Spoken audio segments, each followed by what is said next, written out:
नमस्ते, अभिवादन आपका इनोसेंट इन्वेस्टर के इस नए वीडियो में आपके लिए डिस्क्लेमर। उसके बाद बात करेंगे आइडिया की। आइडिया 11 रुपये पे आ चुका है। बहुत ही शुभ नंबर है। जिनको मुहूर्त वगैरह करना है तो वो 11 रुपये पे खरीद सकते हैं। इन्वेस्टिंग करनी है या नहीं उसको हम समझेंगे। एक थोड़ा सा आईसीआईसीआई की बात पे हम थोड़ा सा फोकस करना चाहेंगे। उसके बाद चार्ट पे आएंगे। काफ़ी कुछ आपको समझाना है, तो चलिए आगे बढ़ते हैं। आपसे रिक्वेस्ट है कि अगर आप वीडियो लाइक करेंगे हमें अच्छा लगेगा। तो चलिए रिपोर्ट पे चलते हैं। देखो, पहली चीज़, एक चीज़ आप नोट कर लीजिएगा कि अगर आपके पास स्टॉक है तो अगले 5 मिनट 7 मिनट जितनी भी देर की वीडियो है, आप उतने देर ये मान लीजिए कि आपके पास स्टॉक नहीं है। तभी आप एक रेशनल डिसीजन लेकर बेटर इन्वेस्टर बन पाओगे। तो चलिए आगे बढ़ते हैं, हम आपको समझाएंगे। आईसीआईसीआई डायरेक्ट ने कहा कि वोडाफोन आइडिया का हम 6 रुपये का टारगेट दे रहे हैं। हम बियरिश हैं, ठीक है। बियरिश का मतलब हम ये मान रहे हैं कि स्टॉक प्राइस 11 रुपये से फिसल कर 6 रुपये पे जाएगा, जो कि क्लोज टू 30 to 40% की बड़ी प्यार से गिरावट है, ठीक है। अब ये जो गिरावट है ये बड़ी खतरनाक टाइप की है। 30 40 50% के बीच की गिरावट की एक्सपेक्टेशन आईसीआईसीआई डायरेक्ट को मिल रही है, और वो हमसे सीधे कह रहे हैं कि हम आपको सेल करने को बोल रहे हैं। चुपचाप बेच दीजिए। किसको? आइडिया को, ठीक। आइडिया को बेच दीजिए, ऐसा आईसीआईसीआई सिक्योरिटीज़ कह रही है। जो उनकी रिसर्च टीम है उन्होंने कुछ डेटा कंक्लूड किए हैं, वो यहाँ पर लेकर आए हैं कि भाई साहब बेच दीजिए। ये पुरानी न्यूज़ है, इसी कारण स्टॉक गिर रहा है। जी हाँ, ये एक फैक्टर है। दूसरी चीज़, 4 दिन से तो बाजार में भी गिरावट जारी है, उस कारण भी स्टॉक गिर रहा है, ठीक है। और जो आखिरी चीज़ है वो ये है कि रिजल्ट में कुछ ऐसा एंथुजियाज्म टाइप का हमको नहीं दिखाई दिया कि जिससे बाजार एकदम झूम झूम करने लगे आइडिया के स्टॉक को लेकर। आई होप आप बात को समझ गए होंगे कि जो स्टॉक में लगातार गिरावट चल रही है उसके जो 3 बड़े कारण हैं वो ये हैं।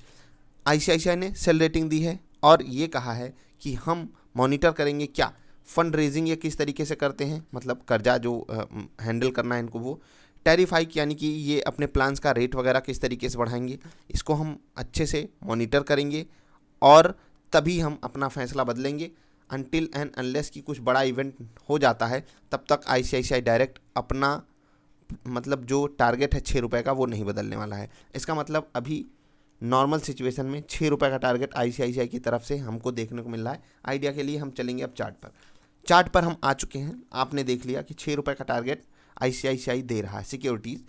अभी मैं अगर 2 धर्रों की बात करूं तो एक आपको मिला होगा ना कि 5 6 दिन हाँ 6 से 8 दिन पहले, पिछले हफ्ते के मंडे को शायद, जहाँ तक मुझे याद है मंडे ट्यूसडे, बहुत तगड़ी मतलब एक नैरेटिव गढ़ा जाता है कि खरीद लो भाई ये साहब आइडिया। और जब ऊपर चला जाता है तो आ जाते हैं टीवी वाले, हमने कहा एक्सपर्ट्स आ जाते हैं, यूट्यूब वाले एक्सपर्ट्स आ जाते हैं।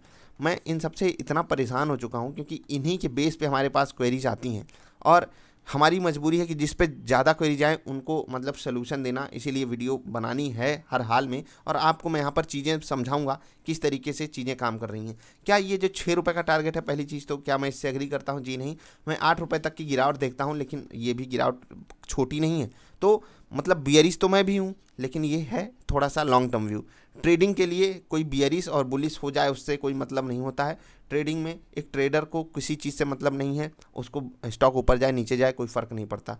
जो गिरावट में होती है ना, एक कील और गाड़ी गई, वो ये है कि स्टॉक एफेंडो बैन से बाहर आ गया, ठीक है। एफेंडो बैन में आ गया, ठीक है। अब बैन में आने का मतलब क्या है? बैन में आने का सिंपल सा मतलब ये है कि जो वहाँ पर ट्रेडिंग होती है कि कोई शॉर्ट किया है कोई लॉन्ग किया है, पोजीशन हो रही है, मतलब कभी शॉर्ट कवरिंग कभी सपोर्ट के आसपास आया, कुछ फ्रेश बाइंग आ जाती है, वो सब चीज़ें नहीं देखने को मिलती हैं जब स्टॉक एफेंडो बैन में आ जाता है। तो कैश में अगर कोई सेलिंग करता है तो उसका पूरा का पूरा खामियाजा भुगतना पड़ता है सबको, और वो स्टॉक लगातार गिर जाता है। आज अगर आप देखोगे तो आज एक बड़ी गिरावट हमको देखने को मिली, क्लोज टू 5% की, ठीक। 5% के नीचे से एक रिकवरी भी आई है, क्लोज टू 6-7% की भी गिरावट हो गई थी। ये नीचे से रिकवरी क्या कुछ कहना चाहती है? ये सपोर्ट को सम्मान मिल रहा है क्या? जी हाँ, 11 रुपये के आसपास, 10.75 से 11 रुपये के आसपास एक बड़ा सपोर्ट है, उसको ये स्टॉक सम्मान दे रहा है। लेकिन मैं बात कर रहा था यहाँ पर, आपको फंसाने वाली बात कर रहा था।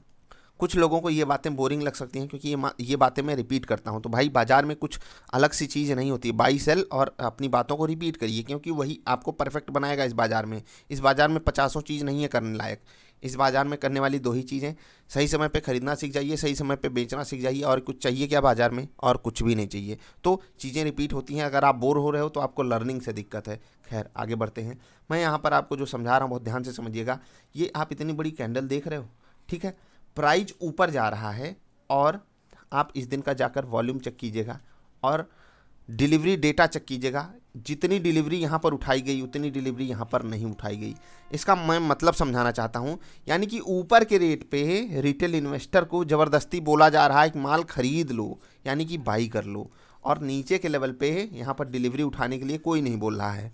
ठीक, अब एक बात सोचिए कि रेट में क्लोज टू 10% के आसपास की गिरावट आ जाए, फिर भी डिलीवरी की संख्या ना बढ़े, तो ये खतरा नहीं तो और क्या है। अब इस खतरे को मैं कह रहा हूँ कि अगर 100 क्वांटिटी भी कम यहाँ पर उठाई जा रही है, डिफरेंस तो करोड़ों में है, खैर करोड़ का डिफरेंस आप जाने दीजिए, मैं कह रहा हूँ अगर 100 क्वांटिटी भी यहाँ से कम यहाँ पर उठाई गई, तो एक बार के लिए सोचिए कि ये जो 100 क्वांटिटी कम यहाँ पर उठाई गई तो आपके खिलाफ षड्यंत्र है या नहीं। क्यों? क्योंकि जब रेट ऊपर जा रहा है, स्टॉक ऊपर भाग रहा है, आप खरीद रहे हो, ठीक, मतलब प्राइस महंगा हो रहा है तब आप खरीद रहे हो, और जब प्राइस नीचे गिर गया तब आप जो है वहाँ पर नहीं खरीद रहे हो। तो ये तकलीफ आप सोचिए। अब कुछ लोग कहेंगे हम तो ट्रेडर हैं, हमें इससे कोई मतलब नहीं। तो भाई ट्रेडर हो, स्टॉप लॉस लेकर बाहर निकलो, सवाल क्यों पूछ रहे हो। अब जो लोग कहते हैं कि मैं फंस गया हूँ, ये हो गया वो हो गया है, उनको मैं सिंपल सा जवाब देना चाहता हूँ कि जब यहाँ पर कम क्वांटिटी उठाई जा रही है तो आप सोचिए कि ऐसा क्यों हो रहा है।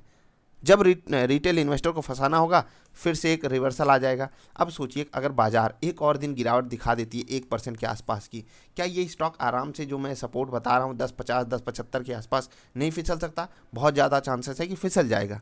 फिर क्या करोगे?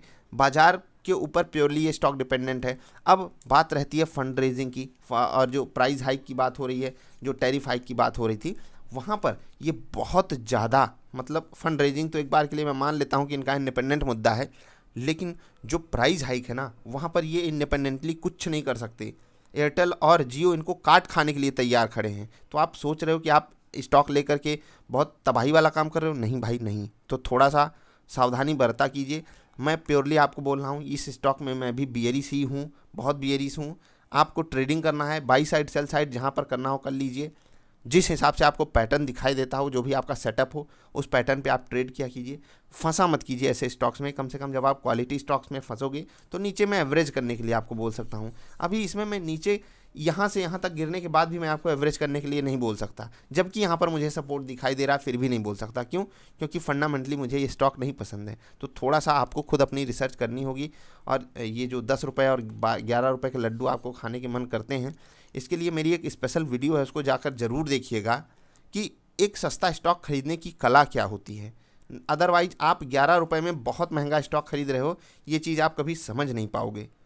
और बहुत महंगा नहीं, इस तरीके से कि आप 1 किलो आलू जो बाज़ार में 50 रुपये किलो, कितना रेट चल रहा है, 40 30 20 जो भी चल रहा हो, मुझे एग्जैक्टली पता नहीं, या 10 या इवन इससे भी सस्ती, मुझे आलू का रेट नहीं पता है। ये भी कम्युनिटी सेक्शन में हमको पूछना चाहिए। आई डोंट नो कि आपके आसपास आलू का रेट क्या चल रहा है, लेकिन एक बार के लिए ये सोचिए कि आप 1 किलो आलू 5,000 रुपये किलो खरीद रहे हो। ये बिल्कुल उसी टाइप का सिनारियो है यहाँ पर। 11 रुपये में अगर आप आइडिया खरीद के सोच रहे हो कि आप सस्ता स्टॉक खरीद रहे हो, तो ये आपकी बहुत बहुत बहुत बड़ी गलत फहमी है। आप बाज़ार के बारे में शायद ABC भी नहीं जानते। अब जिनको ये बात बुरी लगी हो, तो पहली चीज़ तो वो नॉलेज, मतलब क्या कहें, वो नॉलेज के पीछे जाना भी नहीं चाहते।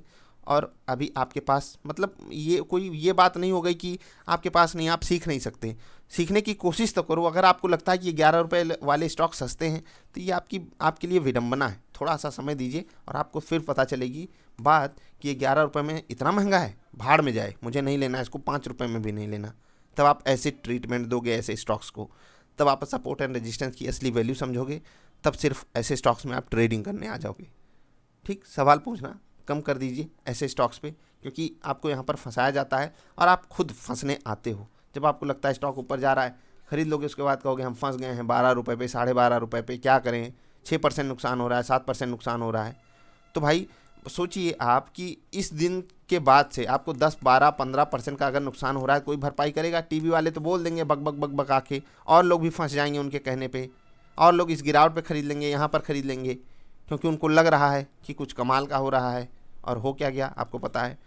अब जो समझदार होगा, जिसके पास थोड़ी बहुत समझ होगी, वो यहाँ पर बाइंग इनिशिएट कर पाएगा, क्योंकि वो कम से कम फंडामेंटली कुछ नहीं देख रहा है, टेक्निकली तो देख रहा है सपोर्ट अवेलेबल है। और टेक्निकल सपोर्ट पे अगर आप कोई चीज़ बाई करते हो, बहुत ज़्यादा चांसेस हैं कि आप सक्सेसफुल बनो, क्योंकि टेक्निकल इंडिकेटर्स या फिर टेक्निकल पैटर्न जो चार्ट पे होते हैं, वो बहुत ज़्यादा, मतलब आपको लॉस में नहीं जाने देंगे। अगर आप 50 ट्रेड करते हो तो वो कम से कम आपको एक अच्छे रेशियो में लाकर छोड़ेंगे कि आप 40 में सक्सेसफुल हो, 10 में अनसक्सेसफुल हो, या 35 में सक्सेसफुल हो, 15 में अनसक्सेसफुल हो, ऐसे लाकर छोड़ेंगे। लेकिन अगर आप किसी टीवी वाले कहने पे, हम जैसे यूट्यूबर्स के कहने पे, या किसी के भी कहने पे अगर आप बाइंग और सेलिंग का काम करोगे, तो हम जैसे लोग तो आपको बस फंसाने के लिए यहाँ पर हैं। इतना समझा कीजिए। आपके पैसे की वैल्यू कितनी बड़ी है वो आप समझते हो, वो आप ही समझ भी सकते हो, हम कभी नहीं समझ सकते। तो थोड़ा समय दीजिए, अपने आप को समझने की कोशिश किया कीजिए। आइडिया मैंने अपना एनालिसिस आपको दे दिया कि मुझे इन्वेस्टिंग के लिए नहीं पसंद, ट्रेडिंग के लिए मुझे काफ़ी समय बहुत ज़्यादा पसंद आ जाता है। लेकिन मैं यहाँ पर किसी को इंट्राडे ट्रेडिंग के लिए मतलब स्टॉक में सजेशन नहीं देता हूँ। पर्सनली मैं इसमें कभी कभी ट्रेडिंग करता हूँ, क्योंकि एफ&ओ डेटा थोड़ा सा जब मैं एनालाइज करता हूँ, काफ़ी बार बहुत ही बेहतरीन एफ&ओ डेटा यहाँ पर बनकर आता है, जिसमें हम काफ़ी बार स्टॉप लॉसेस भी खाते हैं, लेकिन कभी कभी बहुत बड़े बड़े टारगेट्स भी मिल जाते हैं। लेकिन वो प्योरली इंट्राडे ट्रेडिंग है। मैं यहाँ पर स्विंग ट्रेड भी करना प्रेफर नहीं करता, इतना बड़ा गैप डाउन गैप अप हो जाता है। तो आप सोचिए, इन्वेस्टिंग तो बड़ी दूर की खेती है।